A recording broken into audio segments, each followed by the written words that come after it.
उम्मीद है पूरी फैमिली अच्छी होगी, अपना और अपनों का ख्याल रख रही होगी। बात 1998 की है। 11 मई जब पोखरण में भारत ने अपना दूसरा न्यूक्लियर टेस्ट किया था, परमाणु परीक्षण। इससे पहले 1974 में किया था। अब 1998 में जब भारत ने किया तो उधर पाकिस्तान भी एक न्यूक्लियर पावर बनने की तैयारी कर रहा था और ये सुगबुगाहट थी कि पाकिस्तान अपना पहला न्यूक्लियर टेस्ट उसी 1998 में करने वाला है। और पाकिस्तान ने वो जो तारीख चुनी थी अपने पहले परमाणु परीक्षण की, 28 मई 1998। 28 मई 1998 को पाकिस्तान का पहला न्यूक्लियर टेस्ट होने जा रहा था और इस टेस्ट के लिए पाकिस्तान ने जो बलूचिस्तान का इलाका है, उसी बलूचिस्तान में एक जगह है चागी। तो चागी डिस्ट्रिक्ट में रासकोह की पहाड़ियाँ हैं। रासकोह पहाड़ियों का नाम है। बड़ा सुनसान सा इलाका है, आबादी भी कम है जैसे अपने पोखरण में। तो पाकिस्तान ने पहले न्यूक्लियर टेस्ट के लिए इसी बलूचिस्तान के चागी की पहाड़ियों को चुना और वहाँ पे अब न्यूक्लियर टेस्ट होना है और तमाम तैयारियाँ बड़े गुपचुप तरीके से चल रही हैं। लेकिन उससे ठीक 3 दिन पहले एक अजीब हादसा होता है। पाकिस्तान को 28 मई को ये टेस्ट करना है और 25 मई की शाम एक ऐसी चीज़ होती है जिससे पाकिस्तान में कोहराम मच जाता है। होता यह है कि 25 मई 1998 को उसी बलूचिस्तान में, जिस बलूचिस्तान के चागी डिस्ट्रिक्ट में परमाणु टेस्ट होना था, उसी बलूचिस्तान के तुर्बत इलाके से पाकिस्तान एयरलाइंस की एक उड़ान जिसका नंबर था PIA 544, इसको उड़ान भरनी थी बलूचिस्तान के तुर्बत इलाके से और तुर्बत से इसे जाना था कराची, लेकिन वाया ग्वादर होते हुए, यानी एक स्टॉपेज इसका ग्वादर था। और ये एक छोटा प्लेन था जिसमें करीब 30-35 लोग ही बैठ सकते थे, पर ये पैसेंजर प्लेन था, छोटा एयरक्राफ्ट।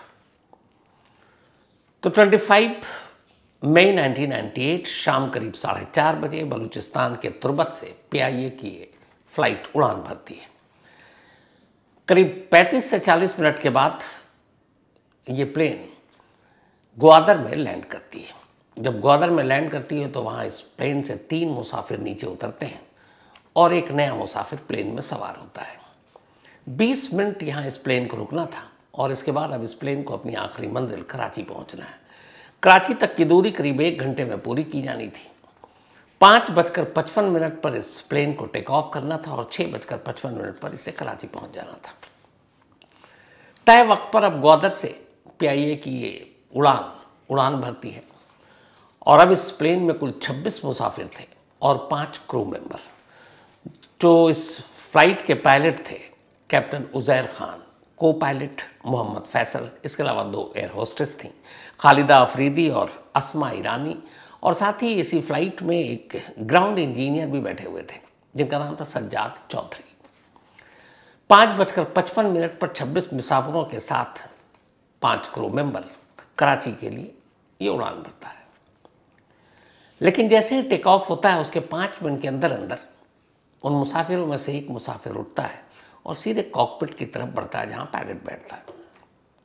एयर होस्टेस वहाँ पे खड़ी थी, उसने देखा कि वो कॉकपिट की तरफ जा रहा है, उसने उसे रोकने की कोशिश की। उसने एयर होस्टेस को धक्का दिया और सीधे कॉकपिट में दाखिल हो गया। तब कॉकपिट लॉक नहीं हुआ करता था, ये बाद में होना अब शुरू हो गया है। अब वो अंदर दाखिल होता और सीधे पायलट के सर पर अपनी एक पिस्टल तान देता है और कहता है कि हमने इस प्लेन को हाईजैक कर लिया है, अब जहाँ मैं कहूँ आपको वहाँ चलना पड़ेगा, वरना मेरे और भी साथी हैं। इस बीच अंदर प्लेन में जैसे ही कॉकपिट में वो हाईजैकर दाखिल होता, उसके 2 साथी मुसाफिर बनकर प्लेन में सवार थे, वो अचानक खड़े होते हैं और उनमें से दोनों तमाम मुसाफिरों को कहते हैं कि हमने इस प्लेन को हाईजैक कर लिया, अगर किसी ने कोई बदमाशी की तो हमारे पास बॉम्ब है, हम इस बॉम्ब से प्लेन को उड़ा देंगे। एक हाईजैकर ने अपने कपड़े भी हटाए और कहा कि देखो मेरे पूरे जिस्म पर बम बंधा हुआ है। मुसाफिरों में भगदड़ मच गई, सब डरे हुए, प्लेन हाईजैक हो गया है। अब पायलट ने कहा कि ठीक है, जैसा आप कहें, क्या करूं? तो उस हाईजैकर ने कहा कि अब तुम प्लेन को नई दिल्ली की तरफ ले चलो। अब पायलट परेशान कि ये कैसे मुमकिन है और ये छोटा एयरक्राफ्ट है, इतनी दूरी करीब 1100 किलोमीटर, 1100 किलोमीटर का ये सफ़र था वहाँ से नई दिल्ली का।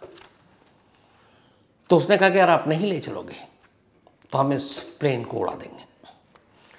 ये सारी बातें हो रही, जो तीनों हाईजैकर थे ये शलवार कमीज़ पहने हुए थे और इनकी बातचीत से लग रहा था कि ये बहुत पढ़े लिखे नहीं है, आम बिल्कुल है, और इन्हें न एयरक्राफ्ट की ज़्यादा जानकारी है न बाकी रास्तों की जानकारी है, लेकिन उनके पास हथियार, तो जो कहें वही पायलट को मानना था। इस बीच में जब ये सारी बातचीत चल रही थी तो पायलट ने बड़ी खामोशी के साथ चुपचाप एक ट्रांसपॉन्डर जो था प्लेन में लगा हुआ, हाईजैक होने के बारे में जो जानकारी दी जाती है उसी के थ्रू दी जाती है, बिना किसी के नज़र में या हाईजैकर को बताए हुए। तो उस ट्रांसपॉन्डर को हाईजैक मोड पर डाल दिया।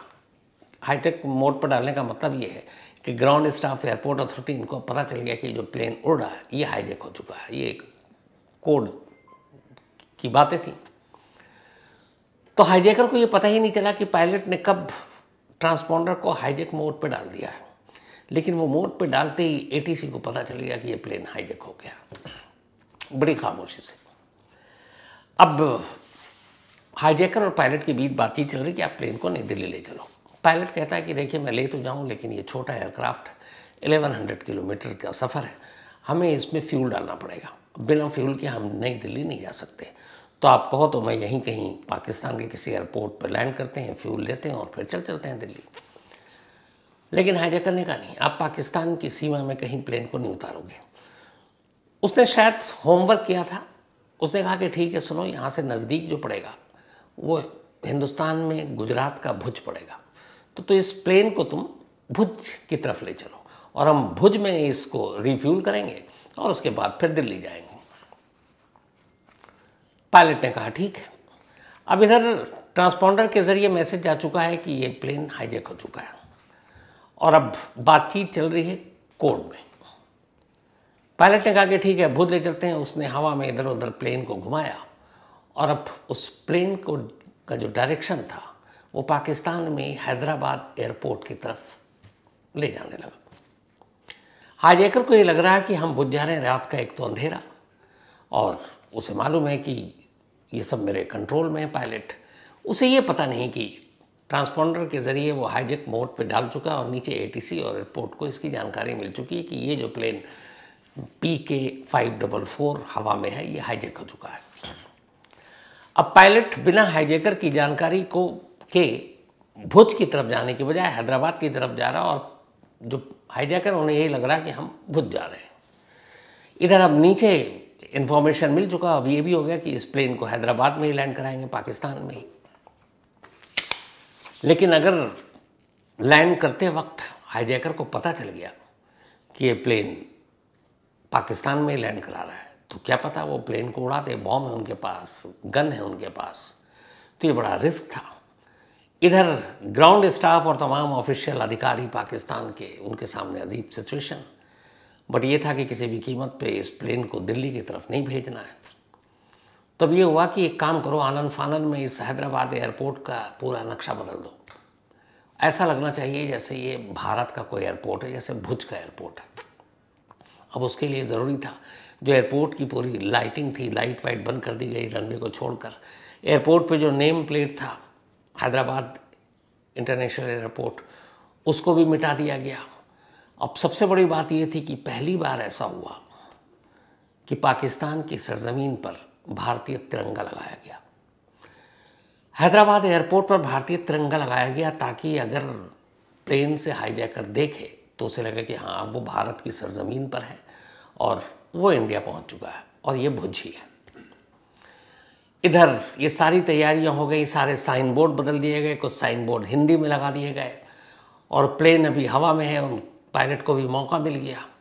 अब ये सब कुछ करने के बाद जब सारी तैयारी हो गई, रात का अंधेरा, अब प्लेन धीरे धीरे लैंड करता है और सबकी धड़कनें नीचे ये बढ़ी हुई हैं कि कहीं हाईजैकर को ज़रा सा भी शक हो गया कि ये भारत का भुज नहीं बल्कि पाकिस्तान का ही हैदराबाद है, तो फिर कुछ भी हो सकता है। प्लेन के अंदर 26 मुसाफिर, 5 क्रू मेंबर, सारे मारे जा सकते हैं। लेकिन रिस्क लिया गया। अब प्लेन रनवे की तरफ नीचे आया तिरंगा दिखाई दे रहा है हाईजैकर को। वो खुश हो गए कि ये भारत है। अब प्लेन रनवे पर लैंड करता है और आसपास सारे जो उनके सिक्योरिटी गार्ड और एयरपोर्ट स्टाफ वो अपनी अपनी जगह पर हैं। प्लेन के आसपास कोई नहीं जा रहा क्योंकि प्लेन हाईजैक हो चुका है। उधर पायलट को अभी भी यही एहसास है कि हम भुज के एयरपोर्ट पर उतर चुके हैं। अब उसे बात करनी है भारतीय अथॉरिटी से और वो अपनी डिमांड रखनी, और अभी तक कोई डिमांड पता नहीं सिवाय इसके कि आप नई दिल्ली ले चलो। अब करीब घंटे भर तक ये प्लेन यूं ही खड़ा रहा रनवे पर, पाकिस्तान के हैदराबाद एयरपोर्ट पर, लेकिन हाईजैकर के हिसाब से भारत के भुज एयरपोर्ट पर खड़ा रहा। 1 घंटे के बाद प्लेन का एक दरवाज़ा खुला और उस दरवाजे से फिर पहली बार उस फ्लाइट के अंदर जो ग्राउंड इंजीनियर बैठे हुए थे, वो ग्राउंड इंजीनियर सज्जाद चौधरी, उनको नीचे भेजा गया एक मैसेज के साथ, और ये कि आप मुसाफिरों के लिए खाना और पानी वानी का भी इंतज़ाम कर दें, क्योंकि इनको 6-7 बजे पहुंचना था कराची और तब तक रात के बज चुके थे करीब 1। तो वो नीचे जाता है, ग्राउंड जो इंजीनियर सज्जाद वो वहाँ के ऑफिशियल से बात करता है, उसे सारी चीज़ें बताई जाती हैं। फिर उससे पूछा जाता है कि कितने हाईजैकर हैं, क्या है, वो 3 बताता है। साथ में ये भी बताता है कि एक ने कहा है कि वो बॉम्ब से उड़ा देगा, बाकी पिस्टल है। सारी जानकारी लेने के बाद अब ये होता है कि पाकिस्तानी अथॉरिटी से तो वो बात नहीं करेंगे, लेकिन उनके हिसाब से वो भुज एयरपोर्ट पर हैं और सामने तिरंगा विरंगा दिख रहा है, उनको यकीन हो चुका है कि ये हिंदुस्तान है। तो ये हुआ कि तय कि चलो 3 सीनियर पुलिस अफसर पाकिस्तान के, उन्होंने अपनी वर्दी उतारी और सादी वर्दी में, और उन अफसरों को चुना गया था जो ठीक ठाक हिंदी बोलते हैं, क्योंकि हिंदी फिल्में और ये सारी चीज़ें पाकिस्तान में बहुत मकबूल है, बहुत मशहूर है।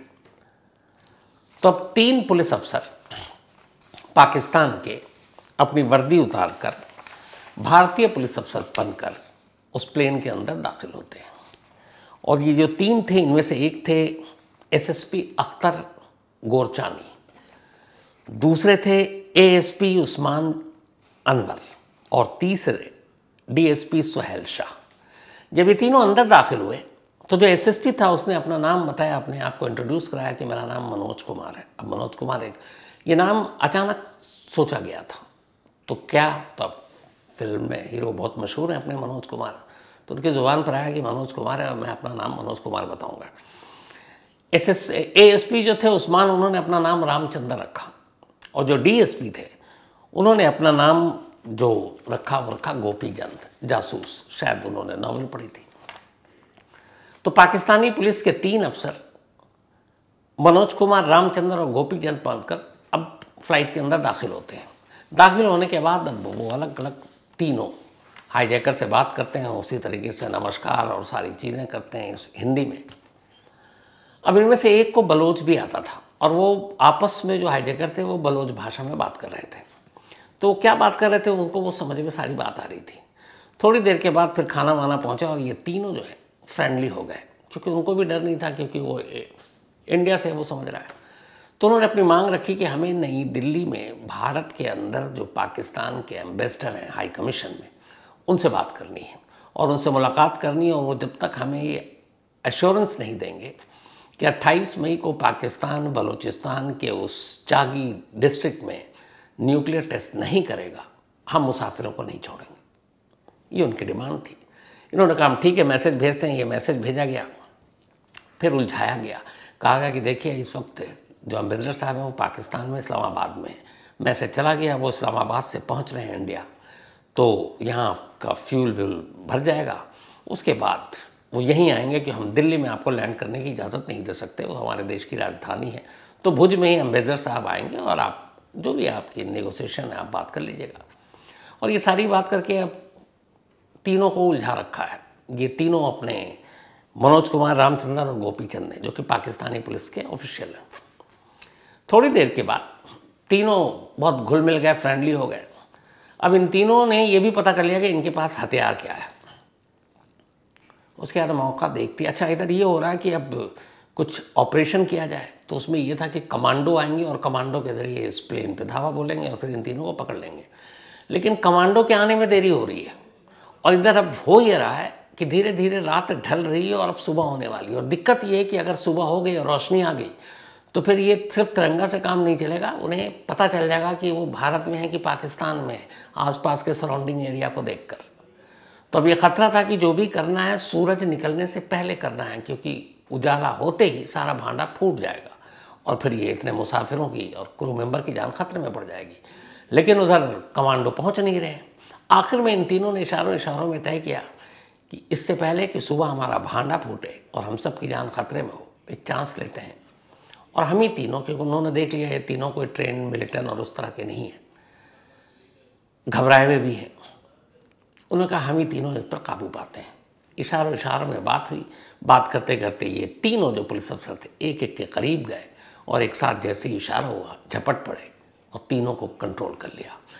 नसीब की बात अच्छी ये थी कि उनके पास कोई बॉम्ब नहीं था, पिस्टल ज़रूर था, लेकिन तीनों को काबू कर लिया। काबू करने के बाद बाहर मैसेज गया, फिर रेंजर्स और पुलिस वाले आए और फिर फ्लाइट से उन लोगों को निकाला गया और निकालने के बाद कस्टडी में लिया गया। बाकी मुसाफिरों को फिर लेकर वही प्लेन कुछ देर के बाद अपनी मंजिल यानी कराची के लिए उड़ान भर लेती है। और इस तरीके से ये तीन पकड़े जाते हैं। और इन्हें पकड़ने के लिए जो जाल बिछाया गया, जो तैयारी की गई, वो पहला मौका था और अब तक का आखिरी, जब इस काम के लिए, इन हाईजैकर्स को पकड़ने के लिए पाकिस्तान ने अपनी मर्जी से पाकिस्तान की सरजमीन पर, पाकिस्तान के एयरपोर्ट पर भारतीय तिरंगा लगाया था। बाद में इन तीनों को जब पकड़ा गया तो पता चला कि ये तीनों, इन्होंने इसलिए इस प्लेन को हाईजैक किया था क्योंकि 28 मई को पाकिस्तान बलूचिस्तान के जिस चागी एरिया की पहाड़ियों पर अपना परमाणु परीक्षण करने जा रहा था, वहाँ कुछ आबादियाँ थीं और उन्हें ये पता था कि अगर यहाँ पर न्यूक्लियर टेस्ट होगा तो यहाँ रहने वाले लोगों की ज़िंदगी पर असर होगा और बाद में भी उनकी ज़िंदगी बहुत ख़राब होगी। तो वो नहीं चाहते थे कि उनके एरिया में न्यूक्लियर टेस्ट हो। वो इसका विरोध कर रहे थे, लेकिन जब सुनवाई नहीं हुई तो उन्हें लगा कि इसी हाईजैकिंग के ज़रिए वो इस टेस्ट को रोक देंगे, लेकिन ऐसा हुआ नहीं। बाद में ठीक 3 दिन बाद जो पाकिस्तान का प्लान था कि 28 मई 1998 को ये अपना पहला न्यूक्लियर टेस्ट करना है, वो उसी उनके शेड्यूल के हिसाब से हुआ। 28 मई 1998 को पाकिस्तान ने पहली बार न्यूक्लियर टेस्ट किया उसी बलूचिस्तान की उसी चागी इलाके में, और इस टेस्ट का जो नाम दिया था, कोड नेम था चागी 1। और ये उनका न्यूक्लियर टेस्ट सक्सेसफुल रहा। पाकिस्तान के जो कादिर, जो वहाँ के सबसे बड़े न्यूक्लियर साइंटिस्ट, उनकी बहुत तारीफ हुई। और इस टेस्ट के बाद पाकिस्तान दुनिया के उन गिने चुने देशों में शामिल हो गया जिसके पास न्यूक्लियर बॉम्ब था। तो ये 1998, और उसी टेस्ट को रोकने के लिए हाईजैकिंग हुई थी। तो वो टेस्ट अपने तय वक्त पर हुआ 28 मई 1998 को, और टेस्ट जो है वो सक्सेसफुल रहा। इधर इन तीनों को पकड़ने के बाद जेल में डाला गया। इनके ऊपर लंबा मुकदमा चला, करीब 17 सालों तक मुकदमा चला। बलूचिस्तान के बहुत सारे पॉलिटिकल बाकी लोगों ने कहा कि इन्हें छोड़ देना चाहिए, क्योंकि ये अपने इलाके की भलाई के लिए उन्होंने इस प्लेन को हाईजैक किया था और उनका मकसद सिर्फ पाकिस्तान को न्यूक्लियर टेस्ट उस एरिया में न करने से रोकना था, और कोई दूसरी वजह थी नहीं। लेकिन ये माना नहीं गया, और माना गया कि अगर ये सक्सेसफुल होता तो शायद पाकिस्तान का न्यूक्लियर टेस्ट भी खतरे में पड़ता। तो इसीलिए करीब 17 साल तक मुकदमा चला, और 17 साल मुकदमा चलने के बाद 28 मई 2015, सेम 28 मई को पाकिस्तान ने 1998 में न्यूक्लियर टेस्ट किया था, और उसके 17 साल बाद 2015, 18, 28 मई को इन तीनों को फांसी पर लटका दिया गया। इनको सजाए मौत दी गई थी। एक को कराची की जेल में फांसी दी गई और 2 को हैदराबाद की जेल में। बट बलूचिस्तान और ख़ासतौर पर चागी के लोग आज भी इन तीनों को याद करते हैं। और सबसे बड़ी बात यह है कि इन तीनों को ज़रा सा भी अंदेशा नहीं था कि वो प्लेन को जो लेकर गए हैं वो भुज है या हैदराबाद है। तो ये थी कहानी।